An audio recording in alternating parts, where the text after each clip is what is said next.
반갑습니다. 워킹 바이블 TV 송명돈 목사입니다. 모세오경에 있는 말씀이죠. 포도원에 두 종자를 뿌리지 말라. 같이 퀘스트 하겠습니다. 저 여기 요한계시록 책입니다. 요한계시록 1장부터 11장 그가 왕노릇 하시리라. 제가 30년 전에 요한계시록 강해집을 냈어요. 다니엘서를 포함한 이게 510쪽이고 아주 중요한 부분만 넘어서 510쪽인데요. 이제 30년이 넘어서 책도 이제 품절이 될 뿐만 아니라 이제 모든 내용들을 한번 다시 집필을 해야 되겠다라는 마음을 품고 제가 오래전부터 집필을 시작해서 지금 중간 단계에 있습니다. 그래서 여러분이 이제 책을 보시게 되면 성경의 완성과 신앙의 놀라운 영광과 하나님의 놀라운 경륜을 다 할 수가 있습니다. 그래서 요한계시록 제가 여기 가제로 하나님의 왕국과 창조의 경륜의 완성이 요한계시록이에요. 요한계시록을 알지 못하면 하나님의 경륜을 알지를 못하게 되는 거예요. 모든 성경을 알아도 계시록을 모르면 결론 부분이 없게 된다는 사실이죠. 그래서 우리가 이 부분을 더 잘 알아야 될 필요가 있죠. 그래서 1장부터 11장까지의 내용을 제가 지금 집필 중에 있습니다. 여기 밑에는 그가 왕노릇 하시리라. 이게 가장 중요한 부분이거든요. 그래서 북펀딩이라는 게 소위 있는데 예약 구매로 후원을 하는 것입니다. 제가 이제 1장부터 11장까지 지금 집필 중에 있고요. 약 1000쪽에서 1100쪽 이렇게 분량이 될 것이고 양장본으로 이렇게 출판하게 될 것입니다. 우리 일선에서 수고하는 우리 목회자님들을 위해서 성도님을 위한 필독서로서 아주 심도 있게 30년 만에 재개정판을 새로 내게 됐습니다. 그래서 헬라어 원어가 있고 쉽게 또 발음도 달고 의미도 설명하면서 또 영어로도 변기를 해서 뭐 학생들이나 성도님이나 목회자들도 이해하기 쉽게 했고요.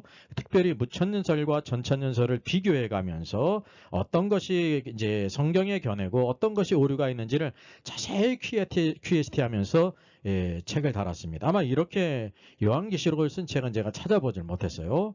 또 중요한 것은 각 중요한 주제들을 토픽으로 다 이렇게 달았습니다. 쉽게 얘기하면 생명책에서 그 이름이 흐려진다고 했는데 지운다고 했는데 그 뜻이 바로 무엇인가 성경을 쭉 통해서 하나의 논문과 같이 모든 주제들을 망라해서 이렇게 달았고요. 정가가 이제 약 59,000원인데 예약 특가가 5만 원이에요. 그리고 이제 무료 배송이 됩니다. 이 계좌에 본인 이름을 꼭 기재를 하셔서 5만 원을 입금한 후에 이 메일로 입금자 성명과 주소를 보내시면 출판 후 가장 먼저 이제 10월경이 될 것 같습니다. 먼저 신명기 22장 9절 말씀입니다. 내 포도원에 두 종자를 섞어 뿌리지 말라. 그리하면 내가 뿌린 씨의 열매와 포도원의 소산을 다 빼앗길까 하노라 라고 말씀하고 있습니다. 모세오경은 성경의 기초가 되는 책이거든요. 모세를 통해서 5권을 기록하게 한 것은 성경의 기초가 되는 책이에요. 기초가 있고 과정이 있고 결론이 있죠. 성경의 결론은 요한계시록입니다. 자, 이 포도원에 두 종자를 뿌리는 사람이 사실은 없습니다. 그래서 모든 포도원들마다 포도만 자라지 포도원과 또 다른 것을 뿌려서 자라는 경우가 거의 없어요. 그러면 또 다시 우리가 의문을 가질 필요가 있는데 포도원에 뭐 두 종자를 뿌리면 어때서 하나님께서 두 종자를 뿌리지 말라고 말씀하셨을까요? 근데 이스라엘 백성들은 이 말씀을 문자 그대로 이렇게 지켰습니다. 우리는 무엇을 알 수가 있냐면 하나님께서는 하나님의 백성들이 그 두 종자를 한꺼번에 뿌리지 않고 포도원에는 반드시 포도만 뿌려서 포도만 있기를 원하신다는 것입니다. 자, 한번 살펴보겠습니다. 포도원에 두 종자를 뿌리지 말라라는 말씀이죠. 이건 이제 이스라엘 백성들이 이제 문자적으로 지켰어요. 근데 오늘도 우리 교회는 거듭난 존재로서 영적인 것이거든요. 그러니까 이스라엘 백성들은 이제 이 말씀은 이제 계명에 포함된 것이 아니라 율례에 포함됩니다. 율례라는 것은 지난 시대에 이스라엘 백성들, 구약 시대에 이스라엘 백성들에게 국한돼서 주신 말씀이라는 거죠. 근데 이것도 하나님의 말씀이기 때문에 그냥 폐해진 것이 아니라 오늘 이제 신약 시대에 있어서 그것을 문자적으로 지키지 않지만 그 말씀이 의미하는 영적인 의미는 계속된다는 거예요. 그래서 하나님의 말씀은 영원하다는 것을 구별할 필요가 있습니다. 이것이 율례의 특징이에요. 자, 신약성경 요한복음 15장에서 예수께서 말씀하시죠. 나는 참 포도나무요, 내 아버지는 농부라. 그리고 우리 교회를 가지라고 말씀하고 있죠. 너희는 가지라라고 말씀하고 있습니다. 그러니까 예수님이 포도나무시라는 것을 우리가 알아야 되는 것입니다. 또 마태복음 20장을 보게 되면 천국은 하늘의 왕국이죠. 하늘의 왕국은 마치 품꾼을 얻어 포도원에 들여보내려고 이른 아침에 나간 집주인과 같다 그랬어요. 이 말씀이 이제 비유거든요. 이 교회에 대해서 말씀하신 것은 비유로 말씀하셨어요. 비유라는 것은 이것이 문자적인 의미가 아니라 상징이라는 거죠. 여기 마태복음 20장에도 하늘의 왕국, 천국으로 번역됐는데 이 포도원에 들여보내려고 하는 것은 이제 이런 물질적인 포도원에 우리를 들여보낸다는 뜻이 아닙니다. 왜냐하면 이게 비유거든요. 그럼 비유는 이 포도원은 무엇을 가리키냐면 교회를 가리키는 것입니다. 이 교회 안에서 교회는 포도나무시죠. 예수님은 포도나무시잖아요. 포도나무이신 그리스도께서 어디에서 자라나냐면 포도원에 자란다는 거죠. 포도원은 교회를 가리킵니다. 그래서 교회는 포도나무, 그리스도만이 자라야 된다는 것을 여기에 보여주고 있습니다. 그럼 어떻게 교회에 포도나무이신 그리스도만 자랄까요? 이게 포도 종자만 뿌리면 포도나무만 있게 되는 것입니다. 그래서 하나님께서도 어떤 분이냐면 이 포도나무를 기르시는 농부라는 거, 포도원의 농부시라는 거죠. 주인이시죠. 그래서 이 포도 종자가 예수 그리스도의 말씀을 가리킵니다. 성경의 모든 말씀은 예수 그리스도를 가리키고 그것을 오늘도 말씀을 뿌려야 될 것을 보여주고 있습니다. 그래서 오늘 여기 신명기 말씀에 두 종자를 뿌리지 말라라는 것은요. 시브리어 카라임인데요. 두 의질적인 종류 그런 의미를 가지고 있습니다. 다양한 씨들, 또 혼합된 씨들 이렇게 이런 뜻을 가지고 있다는 거죠. 그러니까 두 종자를 뿌리지 말라는 것은 이제 원어와 거의 일치하는 것입니다. 그러면 여기서 무엇을 경고하고 있냐면 다른 씨를 뿌리지 말라라는 것을 경고하고 있는 거예요. 즉 다시 말하면 예수 그리스도가 아닌 다른 씨앗들, 다른 사상들을 뿌리지 말아라. 오직 교회는 예수 그리스도만을 뿌려야 된다. 예수 그리스도의 말씀만을 선포해야 된다라는 것을 말씀하고 있는 것입니다. 한번 예를 들어볼까요? 누가복음을 보게 되면 선한 사마리아 사람의 비유가 있죠. 제가 이제 실시간 그 방송에서 이 주제를 다루지 않았습니까? 자세한 내용은 영상을 참조하면 되겠습니다. 흔히 선한 사마리아 사람의 비유를 일각에서는 이게 인종적인 차별과 편견에 대해서 예수님께서 말씀하신 것이다 라고 생각하는 사람들이 있어요. 이거 오해입니다. 또 대부분은 또 어떤 의미로 알고 있냐면 선한 사마리아 사람과 같이 어려운 일을 당한 사람을, 역경당한 사람을 그냥 지나치지 말고 이렇게 도와라, 착한 일을 해라 라는 뜻으로 대부분 알고 있다는 거죠. 여러분 성경이 그런 것 때문에 필요한 것입니까? 그런 말씀은 없어도 어려움을 당한 이웃들은 우리가 누구든지 알 수가 있어요. 어린이들도 알 수 있다는 사실이죠. 그래서 이것이 지극히 너무나도 당연한 말씀으로 성경을 바꿔놨다는 사실입니다. 여기에서 선한 사마리아 사람은 예수 그리스도를 가리켜요. 제사장이나 레위인이 이렇게 죽어가는 사람을 돕지 못한 것은 내적으로는 불쌍히 여기는 마음이 없었고요. 둘째는 또 이제 기름과 포도주를 가지고 있잖아요. 성경에서 기름과 포도주가 매우 중요하지 않습니까? 기름은 성령님을 상징하고요. 또 이 포도즙은 오늘 예수 그리스도의 흘리신 보혈을 가리키지 않습니까? 오늘도 우리 죄를 위해서 십자가에 죽으실 자격이 있는 분이 예수 그리스도밖에 없으세요.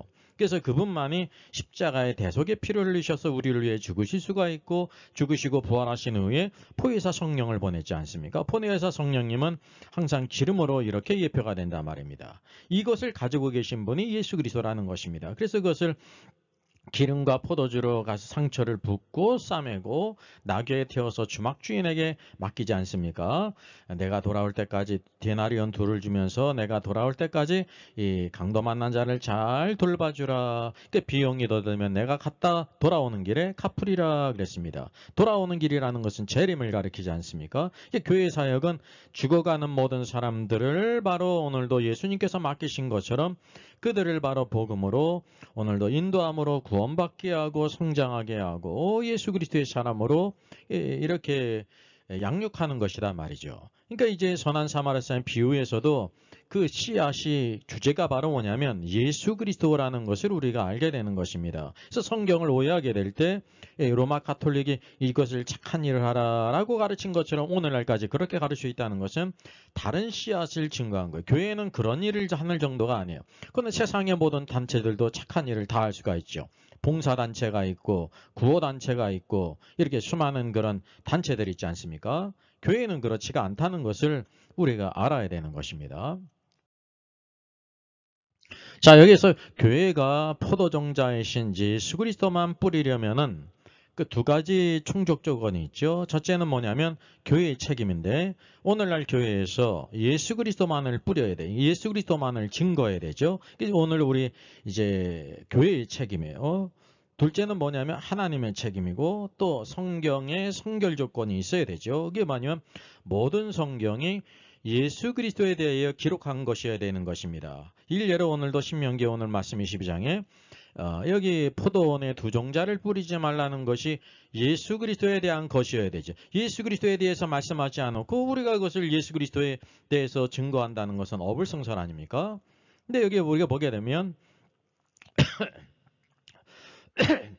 모든 성경이 어떻게 기록되는지를 단적으로 볼 수 있는 중요한 두 말씀이 있죠. 첫째는 누가복음 24장입니다. 예수님이 십자가에 죽으시고 부활하셨는데 엠마오로 내려가는 두 제자가 있었어요. 예수님의 부활을 알지 못했어요. 낭망하고 절망해가지고 내려가는 삶을 살았죠. 예수님이 그와 함께 동행하시면서 성경을 자세히 풀어주셨는데 여기 뭐라고 말씀하고 있어요? 예. 모세는 모세 오경을 가리켜요. 여기 이제 신명기도 여기에 포함되지 않습니까? 그리고 모든 선지자의 글로 시작하여 선지자의 글은 선지자를 가리켜요. 그래서 모세와 선지자의 글을 더하면은 그게 구약 성경이 되는 거예요. 하나님의 말씀. 모든 성경에 쓴 바, 모든 성경이 신구약 성경이 이제 66권을 가리키거든요. 자기에 관한 것을 자세히 설명하시니라. 자기가 누구냐면 예수 그리스도에 대해서 자세히 설명했다는 거죠. 오늘도 여기서 모든 성경은 누구에 대해서 쓴 거냐면 예수 그리스도에 대해서 썼다는 것을 우리가 알게 되는 거예요. 주제가. 오늘도 이 예수 그리스도를 발견하지 못하고 다른 것들을 이렇게 증거한다고 하면 그것은 바로 잘못된 메시지, 다른 씨앗을 뿌리는 것이 된다는 사실이죠. 또 대표적인 말씀이 요한복음 5장 39절이에요. 같이 읽습니다. 너희가 성경에서 영생을 얻는 줄 생각하고 성경을 상고하거니와 연구하거니와 여기도 성경을 연구하는 책 아닙니까? 이게 성경은요 묵상 정도하는 책이 아니에요. 성경을 연구하거니와 그 시대 사람들이 성경을 연구했다는 거예요. 선지자들도 성경을 연구했어요. 그래서 성경은 퀴리스트해야 된다는 겁니다. 그리고 이 성경이 곧 내게 대하여 증언하는 것이라 그랬습니다. 내가 누구예요? 말씀하신 분이 예수님 아니십니까? 모든 성경이 다 예수 그리스도에 대해 증거하고 있다는 사실입니다. 이것이 바로 성경의 닥트린이에요. 창세기로부터 계시록에 이르기까지 성경이 기록된 모든 목적이 뭐냐면 하나, 그것이 뭐냐면 예수 그리스도를 우리에게 보여주고 있습니다. 예수 그리스도는 교회의 머리시기 때문에 교회의 머리가 있으면 반드시 또 누가 있냐면 교회의 몸인 교회가 있다는 사실이죠. 이게 선한 사마리아 비유를 통해서도 선한 사마리아 사람은 예수 그리스도를 거기에 비유한 거 아닙니까? 그럼 교회가 어디 있습니까? 그 강도 만난 자를 주님이 치료하신 후에 주막 주인에게 맡기지 않습니까? 이 주막 주인, 주막은 쉬어가는 것 아닙니까? 지친 모든 인생이 쉬고 또 양식을 먹을 양식이 있는 것이에요. 그것이 주막은 그 교회를 가리키는 것입니다. 나그네 모든 인생들이 편히 쉴 수 있고 수고하고 무거운 짐자들아 내게 오라. 내가 너희를 쉬게 하리라. 교회에는 바로 모든 지치고 고난 죄 많은 인생들이 쉴 수 있는 것이에요. 죄의 지짐을 벗어놓고 그리고 하나님 말씀 영의 양식을 먹어서 오늘도 우리를 강건하게 하는 곳이라는 사실이죠. 선한 사마리아 사람 비유에도 선한 사마리아 사람은 예수 그리스도를 비유하고요. 주막은 교회를 비유하는데 주막 주인이 바로 교회를 가리킨다는 사실이죠. 이와 같이 항상 머리이신 그리스도가 있으면 그 몸인 교회가 있다는 사실을 우리가 알아야 되는 것입니다.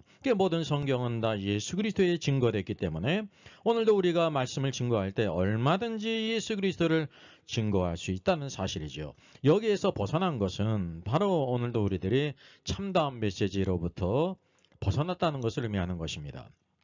그래서 신명기 22장 9절 포도원에 두 종자를 심지 말아라 뿌리지 말라는 말씀은 이것도 예수 그리스도에 대한 것이라는 것을 알게 되는 거예요. 자, 보실까요? 교회의 사명은 바로 포도원인 교회에 포도종자 예수 그리스도만을 심어야 된다는 것, 예수 그리스도만을 선포하는 것은 그 심는 것이라는 거죠. 그래서 이단적인 씨를 뿌리는 것은 이 씨가 다른 씨라는 거죠. 세속적인 성공주의 씨를 뿌리는 것도 다른 씨예요. 악하고 음란한 표적의 씨, 수많은 사람들은 표적과 계시를 받다고 하고 천국 지옥을 받다고 하는 것을 관심이 있고 그것을 주워들지 않습니까? 이거는 성경에서 말씀하고는 씨가 아니라는 사실이에요. 다른 씨예요. 다른 복음이에요. 종교다원주의, 혼합주의 종교의 씨앗을 뿌리는 것은 다른 씨앗입니다. 선한 일을 하는 봉사단체로 만드는 인본주의 씨도 다른 씨라는 거죠.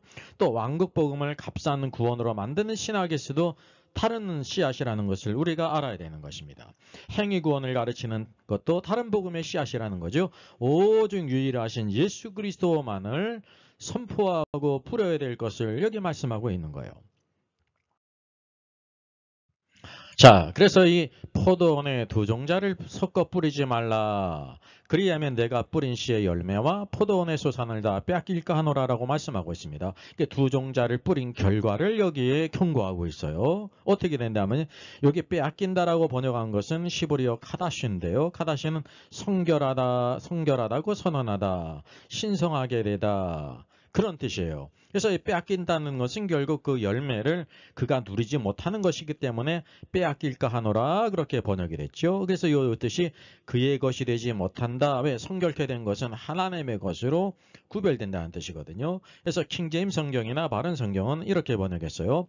그리하면 내가 뿌린 내 씨의 열매와 내 포도원의 열매가 더러워질까 염려하노라. 더럽혀지니까 그것을 쓸데없는 것이 되지 않습니까? 그래서 이것이 부정적인 의미라는 것을 우리가 알게 돼요. 즉 다시 말하면 아무리 열심히 포도원에 다른 종자를 섞어가지고 많은 것이 열매가 있을지라도 모든 신앙생활이 헛된 열매다. 그게 다른 씨앗이기 때문에 헛되다는 거예요. 또 뿌려야 될 씨앗을 안 뿌린 것이기 때문에 그것에 대한 여기에 징계가 암시되어 있어요. 단지 없는 것으로 끝나는 것이 아니라는 거죠. 그래서 모든 성경을 통해서 조명하게 될 때 여기 이 말씀이 적용이 돼요. 고린도전서 3장 12절에는 건축자의 비유를 통해서 만일 누구든지 금이나 은이나 보석이나 나무나 풀이나 집으로 이 터 위에 세우면 이 터는 예수 그리스도잖아요. 터에 대한 것은 구원에 대한 거예요. 그리고 그 위에 어떻게 세울지를 조심할지니라고 말씀하고 있으면서 여기 건축 재료가 6가지가 나오는데 이 6가지는 두 종류예요. 금이나 은이나 보석은 귀한 것으로서 불타지 않는 것이고요. 나무나 풀이나 짚은 불타는 것으로서 이제 인간적인 재료라는 거죠. 그래서 여기서 말씀하고 있는데 만일 누구든지 그 위에 세운 공적이 그대로 있으면 공적이 그대로 있는 경우는 금이나 은이나 보석으로 지었을 때 불로 공적을 나타나게 될 때 그대로 있다는 거죠. 이 공적이라는 말은 work라는 말이에요. 행위라는 말이에요. 여러분 행위로 구원받을 수가 없어요. 오직 믿음으로 구원받죠. 그러나 구원받은 다음에는 모든 신앙생활이 바로 행위입니다. 그 행위로서 나타난다는 거죠. 그래서 그 모든 행위가 그대로 있으면 상을 받는다. 이거는 구원과 관계 있는 것이 아니라 상과 관계가 있어요. 상이라는 것은 바로 천국의 개념이에요. 하늘의 왕국. 그리스도께서 만왕의 왕으로 오실 때 왕으로 들어갈 것인지 그러지 못하고 징계받을 것인지가 바로 이 공적이 그대로 있는 성도라는 거죠. 오늘도 여러분들은 금이나 은이나 보석으로 지우고 있습니까? 그러니까 하나님 말씀을 따라서 순종하는 삶이 금이나 은이나 보석인 것이고요. 또 15절 누구든지 그 공적이 불타면 공적은 워크예요. 그 행위가 불타면 왜 불타냐면 나무나 풀이나 집으로 졌거든요. 이건 인간으로부터 나온 것입니다. 해를 받으리니, 이게 해를 받는다고 하게 될 때, 아, 구원 탈락인가 보다라고 이렇게 착각하기 쉽지 않습니까? 오늘날 대부분의 모든 말씀들을 구원 탈락으로 이해가 되거든요. 그러나 여기 말씀에 그러나 자신은 구원을 받되 불 가운데서 받은 것 같으리라 그랬으면 이것이 구원에 관한 말씀이 아니거든요.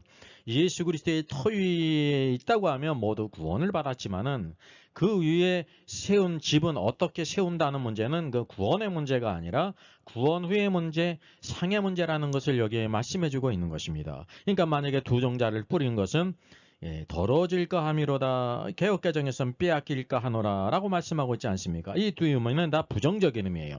그에게 유일이지 못하고 하나님께도 인정받지 못한다는 사실이죠. 왜냐하면 그 모든 것은 다 다른 씨를 뿌린 다른 열매이기 때문에 다 불타 없어질 것이라는 것을 여기에 암시해주고 있습니다. 그러게 될 때 아무것도 없는 모든 신자들은요, 그리스도께서 만왕의 왕으로 오실 때 악하고 게으른 종으로서 바깥 어두운 곳에서 슬피 울며 이를 갈미 있으리라고 말씀하고 있습니다. 이 천년왕국은 보상의 시대예요. 의의 시대라는 거죠. 그래서 이 징계받는 신자도 천년왕국 후에는 새하늘과 새 땅, 새 예루살렘에는 모두 다 들어가요. 그래서 신앙의 하이라이트는 천년왕국이라는 것을 우리가 알게 되는 것입니다. 그래서 두 종자를 뿌린 그 결과는 그렇게 마음대로 뿌릴 수가 있지만 하나님 말씀을 거스려서 우리가 얼마든지 할 수가 있지 않습니까? 그것에 대한 모든 것은 하나님께서 심판하실 것을 말씀하신 것입니다. 자, 그래서 하나님을 부정하는 유물론 공산주의는 다른 씨예요. 이거는 세상 사람도 다 아는 것입니다. 그런데 오늘 교회 안에서도 이런 씨를 뿌리는 사람들 있지 않습니까? 또 중요한 것은 자유민주주의를 부정하는 사회주의도 다른 씨입니다. 이것도 세상적인 관점으로도 알 수 있는 거예요. 영적인 관점이 아니라. 왜냐하면 자유민주주의 안에 바로 신앙의 자유가 있고 우리가 하나님을 섬길 수가 있거든요. 근데 사회주의는 그것을 부인한다는 사실이죠. 창조 질서를 부인하는 동성애 찬송하는 것은 다른 씨예요. 예? 성경은 하나님께서 남자와 여자를 창조하셨음을 보여주고 있습니다. 교황이 말하는 것처럼 제3의 성이 있지를 않습니다. 동성애자를 하나님이 창조하지 않았습니다. 그래서 이 모든 것도 다른 씨앗이라는 것을 알게 돼요. 그래서 로마 카톨릭은 혼합주의로서 계시록 17장에 17장에 뭐라고 말씀하고 있습니까? 큰 음녀에 가증한 것들의 엄이라는 거죠. 모든 것들을 다 자기의 자식으로 다 거둬들인다는 것입니다. 그러니까 세상에서는 이런 것들을 관용이라고 표현하고 인기가 있다는 것입니다. 근데 진리는 하나라는 것을 우리가 알아야 됩니다. 인본주의 신앙은 다른 씨앗입니다. 오늘도 하나님 안에 참된 소망과 평강과 오늘 축복이 있죠. 인본주의 신앙은 그 터가 잘못된 것입니다. 모든 것이 하나님 중심, 성경 중심, 교회 중심으로 이루어지는 그것이 오늘도 우리에게 축복을 가져온다는 거죠. 세속주의 신앙도 다른 씨앗이에요. 오늘도 참된 소망을 우리가 하나님께 두게 될 때 오늘도 주님께서 말씀하신 것처럼 내가 이런 고난을 받고 영광에 들어가야 될 것이 아니냐. 십자가가 없는 영광은 헛된 것이고 세속주의입니다. 그래서 참된 영광을 추구하는 성도가 되어야 될 것입니다. 포도원인 교회의 축복은 한 종자 예수 그리스도의 씨만 뿌리는 것입니다. 성경은 예수 그리스도에 대하여 쓴 것이기 때문에 예수 그리스도만을 증거할 수밖에 없어. 이게 얼마나 놀라운 것입니까? 얼마나 우리에게 축복을 가져오냐 말이죠. 그래서 예수 그리스도만으로 충분한 이유가 있어요. 우리가 생각할 때 우리가 세상에 필요한 것들이 너무나 많이 있는데 예수 그리스도만으로 충분하다고 말할 수 있을까요? 이런 의문을 가질 수가 있죠. 여러분, 예수 그리스도가 모든 것이 되시기 때문에 예수 그리스도만으로 충분하다는 사실이에요. 출애굽기 3장을 보게 되면 여호와께서 모세에게 여호와 하나님을 계시하지 않습니까? 그때 뭐라고 나는 스스로 있는 자 아니라 I am that I am입니다. 여기 보게 되면 I am이 바로 이형식 문장인데요. 여기 보니까 뒤에 뭐가 나와야 돼요? 보어가 나와야 되지 않습니까? 근데 보어가 없어요. 그래서 문장이 뭐냐면 나는 뭐뭐다라는 뜻이 되는 것입니다. 그러니까 뭐뭐다라는 것이 비어 있는데 바로 여호와는 모든 것이 다 되시기 때문이라는 사실이죠. 여호와 하나님께서 말씀하실 때 모든 것이 다 그대로 됐다는 사실입니다. 그래서 놀라운 그 이름, 여호와라는 이름, 예수 그리스도는 모든 것이 되시기 때문에 예수 그리스도만으로 충분하다는 것입니다. 그래서 포도원에 포도가 아닌 다른 것을 심으면 포도원이 아니지 않습니까? 그런 것처럼 교회가 그리스도가 아닌 다른 것들, 다른 사상과 관념을 전하면 교회라고 말할 수가 없습니다. 교회에는 포도원은 반드시 한 종자 포도씨만을 뿌려야 되고 거기에 포도나무만 자라야 된다는 것입니다. 이것이 교회의 축복입니다. 오늘 이 시대에 이 말씀이 얼마나 필요한 것입니까? 오늘도 모든 성경 예수 그리스도에 대한 것인데 예수 그리스도를 발견하고 그분의 영광을 알아서 영광된 길을 가는 저와 여러분 되기를 주님의 이름으로 부탁드리겠습니다. 저의 저서를 소개해드리겠습니다. 때를 알라 주님이 오신다. 계시록과 다니엘서의 전반적인 조망을 다룬 책입니다. 저 사람 천국 갈 수 있을까? 구원과 천국의 내용을 심도 있게 다뤘죠. 구원 탈락인가 거짓신자인가? 모든 중요한 제문제를 다룬 책입니다. 탈고되기가 있고요. 여러분 센스 있는 사람들의 특징이 뭘까요? 구독, 좋아요를 누릅니다. 특별히 이제 좋아요를 많이 누르시면 다른 사람들이 이 영상을 찾아서 볼 수 있는데 도움이 된다고 합니다. 나의 생명들이니 찬양하겠습니다. 이 작곡은 볼프강 아마데우스 모차르트고요. 작시는 하버갈입니다. 38세대는 됐었는데 아버지가 성직자이고 평생 어린아이 같은 신앙, 또 주님을 신뢰하는 믿음으로 살았다고 합니다. 매우 지적이고요. 또 성경에 대해서 해박한 그런 지식을 갖고 있었다고 합니다. 평생 독신으로 지냈고 43세 짧은 생의 마지막 말이 이러하다고 합니다. 예수님, 저는 당신께 의탁합니다. 제 영혼을 당신께 맡깁니다. 정말 나의 생명 드리니 오늘도 주님을 위해 살아가는 그런 신앙의 마음이 잘 녹아있는 찬양 같이 한번 부르겠습니다. 나의 생명 드리니 주여 받아주셔서 세상 살아갈 동안 찬송하게 하소서.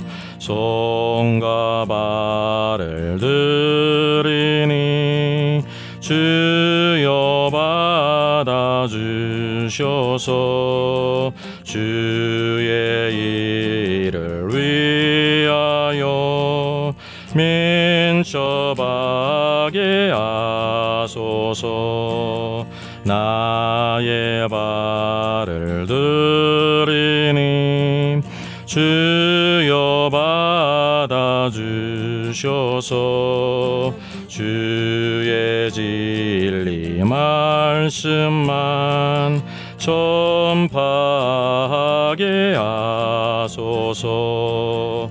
나의 보화 드리니 주여 받아주셔서 하늘나라 위하여 주 뜻대로 쓰소서. 나의 시간 드리니 주여 받아주셔서 평생토록 주 위에 봉사하게 하소서.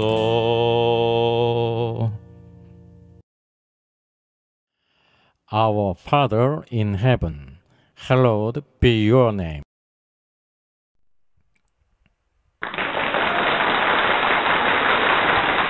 수고하셨습니다.